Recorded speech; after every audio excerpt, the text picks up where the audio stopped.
OPS ஆதரவாளர் வைத்தியலிங்கம் தனது MLA பதவியை ராஜினாமா செய்தார். சபாநாயகர் அப்பாவுவை சந்தித்து ராஜினாமா கடிதத்தை வழங்கியிருக்கிறார். இன்று அண்ணா அறிவாலயம் சென்று முதல்வர் ஸ்டாலின் முன்னிலையில் திமுகவில் இணைந்திருக்கிறார். ஓ பன்னீர்செல்வம் அணியில் 4 எம்எல்ஏக்கள் இருந்த நிலையில் மனோஜ் பாண்டியன் அண்மையில் திமுகவில் இணைந்தார். அப்போது அவரது எம்எல்ஏ பதவியை ராஜினாமா செய்தார். இந்த நிலையில்தான் முன்னாள் அமைச்சரும் ஒரத்தநாடு எம்எல்ஏவுமான வைத்தியலிங்கம் இன்று எம்எல்ஏ பதவியை ராஜினாமா செய்துள்ளார். இதனால் ஓபிஎஸ் அணியில் அவரையும் சேர்த்து மொத்தம் 2 பேர் மட்டுமே எம்எல்ஏக்களாக இருக்கின்றனர். தஞ்சாவூர் மாவட்டம் ஒரத்தநாடு சட்டமன்ற தொகுதி உறுப்பினராக பதவி வகித்து வரும் வைத்தியலிங்கம் அதிமுகவில் அமைச்சராக இருந்தவர். முன்னாள் முதல்வர் ஜெயலலிதாவின் நம்பிக்கைக்குரிய நபராக வலம் வந்தவர். கடந்த 2022 அதிமுக ஒற்றை தலைமை தொடர்பான பிரச்சினை எழுந்தபோது ஓபிஎஸ் ஆதரவாளராக இருந்தார். அதன் பின்னர் அதிமுக தொண்டர்கள் உரிமை மீட்பு குழு இணை ஒருங்கிணைப்பாளராக செயல்பட்டு வந்தார். முன்னாள் முதல்வர் ஓ பன்னீர்செல்வம் அதிமுகவிலிருந்து நீக்கப்பட்ட நிலையில் அதிமுக தொண்டர்கள் உரிமை மீட்பு குழுவை நடத்தி வருகிறார். அதன் இணை ஒருங்கிணைப்பாளராக வைத்தியலிங்கம் செயல்பட்டார். கடந்த நவம்பர் மாத இறுதியில் நடந்த ஆலோசனை கூட்டத்தில் அதிமுக தொண்டர்கள் உரிமை மீட்பு குழுவானது அதிமுக தொண்டர்கள் உரிமை மீட்பு கழகமாக மாறியிருப்பதாக ஓ பன்னீர்செல்வம் முன்னிலையில் தீர்மானம் நிறைவேற்றப்பட்டது. இந்த கூட்டத்தில் முன்னாள் அமைச்சரும் அதிமுக தொண்டர்கள் உரிமை மீட்பு குழுவின் இணை ஒருங்கிணைப்பாளருமான வைத்தியலிங்கம் என்ன பேசியிருந்தார் என்றால், 3.5 வருடமாக அதிமுக கட்சி ஒன்றிணைய வேண்டும் என்று அமைதி புரட்சி நடத்தி கொண்டிருந்தார் ஓபிஎஸ். இன்னும் 1 மாதத்தில் கட்சி ஒன்றிணையவில்லை என்றால் ஒரு வியூகத்தை அமைத்து ஓபிஎஸ் தலைமையிலான உரிமை மீட்பு குழு கட்சியாக மாறி மாபெரும் வெற்றியை பெறும். இன்னும் 1 மாதத்தில் நாம் வெற்றியை நோக்கி செல்வோம் என பேசியிருந்தார். இத்தகைய பரபரப்பான அரசியல் சூழலில் வைத்தியலிங்கம் இன்று காலை திமுகவில் இணைய இருப்பதாக செய்திகள் வெளியானது.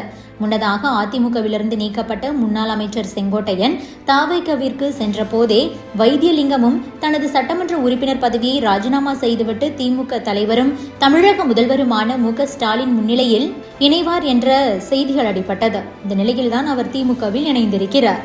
இதனால் ஓபிஎஸ் அணியில் மேலும் ஒரு எம்எல்ஏ எண்ணிக்கை குறைகிறது. இனி ஓபிஎஸ்ஸையும் சேர்த்து மொத்தம் 2 பேர் மட்டுமே அவரது அணியில் எம்எல்ஏக்கள். ஓ பன்னீர்செல்வம் மற்றும் முசிலம்பட்டி எம்எல்ஏ ஐயப்பன் ஆகியோர் மட்டுமே அவரது அணியின் எம்எல்ஏக்கள். சட்டசபை தேர்தலுக்கு இன்னமும் 2 மாதங்கள் மட்டுமே இருக்கும் நிலையில் ஓபிஎஸ் அணியின் முக்கிய நிர்வாகியான வைத்தியலிங்கம் தனது எம்எல்ஏ பதவியை ராஜினாமா செய்துள்ளார். கடந்த சில மாதங்களாகவே வைத்தியலிங்கம் திமுக அல்லது தவைகவில் இணைய இருப்பதாக கூறப்பட்டது. அதிமுகவிலிருந்து நீக்கப்பட்டு ஓபிஎஸ் அணியில் இருந்து வந்த மனோஜ் பாண்டியன் திமுகவில் ஐக்கியமாகிவிட்டார். அதன் பிறகு ஓபிஎஸ் உடன் இணைந்து பணியாற்றி வந்த செங்கோட்டையன் தவைகவில் இணைந்தார். இதனையடுத்து ஓபிஎஸ் அணியில் இருந்த ஜே.சி.டி. பிரபாகர் விஜய் முன்னிலையில் தவைகவில் இணைந்தார். இப்படி ஒவ்வொரு முக்கிய நிர்வாகிகளும் ஓபிஎஸ் அணியிலிருந்து விலகி வந்தனர். இறுதியாக வைத்தியலிங்கம் தனது பதவியை ராஜினாமா செய்துவிட்டார். சட்டசபை தேர்தலுக்கு இன்னும் 2 மாதங்கள் இருக்கும் சூழலில் ஓபிஎஸ் அணி கரைந்து வருவது பேசுபொருளாகி இருக்கிறது. ஓபிஎஸ் ஆதரவாளர்களின் இந்த முடிவுக்கு ஓபிஎஸ்ஸின் செயல்பாடுகளே காரணம் என விமர்சனங்கள் எழுந்திருக்கிறது. என்டிஏ கூட்டணியிலிருந்து விலகுவதாக அறிவித்த ஓபிஎஸ் அடுத்து மக்கள் சந்திப்பு பயணம் மாநாடு என்று அறிவிப்பு மட்டும் வெளியிட்டார். ஆனால் இதுவரை எந்த ஒரு கூட்டத்தையும் நடத்தவில்லை.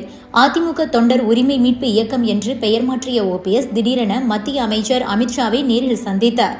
புதிய கட்சியை தொடங்குவோம் என்று வைத்தியலிங்கம் உள்ளிட்டோர் முழக்கமிட்ட போதும் புதிய கட்சியை தொடங்கப் போவதாக தாம் எந்த ஒரு அறிவிப்பையும் வெளியிடவில்லை என்று யூ-டர்ன் போட்டார் ஓபிஎஸ். நிர்வாகிகளிடம் ஒரு படிவம் கொடுத்து திமுக அல்லது தவைக ஆகிய 2 கட்சிகளில் எந்த கட்சியுடன் கூட்டணி வைக்கலாம் என்று கேட்டுவிட்டு மீண்டும் என்டிஏ கூட்டணியில் இணைய பேசி வருவதாக சொல்லப்படுகிறது.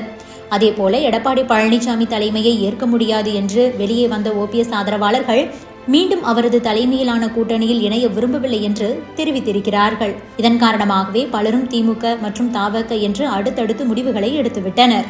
திமுகவில் இணைந்த பிறகு செய்தியாளர்களை சந்தித்து பேசிய வைத்தியலிங்கம், நான் அதிமுகவிலிருந்து விலகி அண்ணா தொடங்கிய தாய் கழகத்தில் தான் இணைந்திருக்கிறேன் என கூறியிருக்கிறார். ஓபிஎஸ்ஐ விட்டு விலகியது ஏன் என்ற கேள்விக்கு பதிலளித்த வைத்தியலிங்கம், தேர்தல் விரைவில் வர இருக்கிறது, முடிவு சீக்கிரமாக வர உள்ளது, அதற்கு காலதாமதமாகி வந்ததால் நான் திமுகவில் இணைந்துள்ளேன் என கூறியுள்ளார்.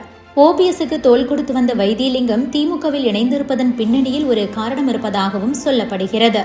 பிரதமர் மோடி தலைமையில் மதுராந்தகத்தில் வரும் 23ஆம் தேதி நடைபெறவுள்ள தேசிய ஜனநாயக கூட்டணியின் பொதுக்கூட்டத்தில் கூட்டணி கட்சி தலைவர்கள் அனைவரும் மேடையேற்றப்பட உள்ளனர்.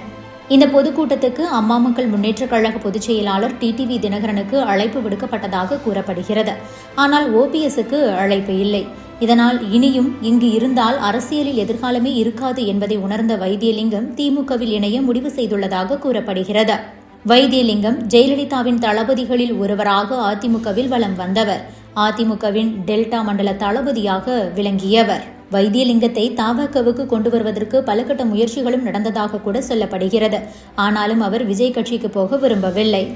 அதே சமயம் திமுக தரப்பிலிருந்தும் வைத்தியலிங்கத்திடம் தொடர்ச்சியாக பேசி வந்திருக்கிறார்கள். ஆனால் அப்போதெல்லாம் அந்த ஆஃபர்களை ஏற்காத வைத்தியலிங்கம் இப்போது ஓபிஎஸ்ஸின் அரசியல் செயல்பாடுகளுக்கு எதிர்காலம் இல்லை என கருதியே இந்த முடிவை எடுத்திருப்பதாக கூறப்படுகிறது.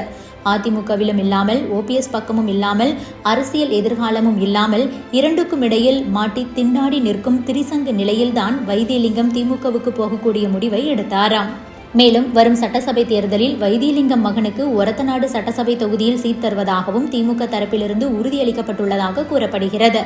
இதையெல்லாம் யோசித்தே வைத்தியலிங்கம் தற்போது தேர்தல் நேரத்தில் திமுகவுக்கு டைவடித்திருக்கிறார். Subscribe to One India and never miss an update.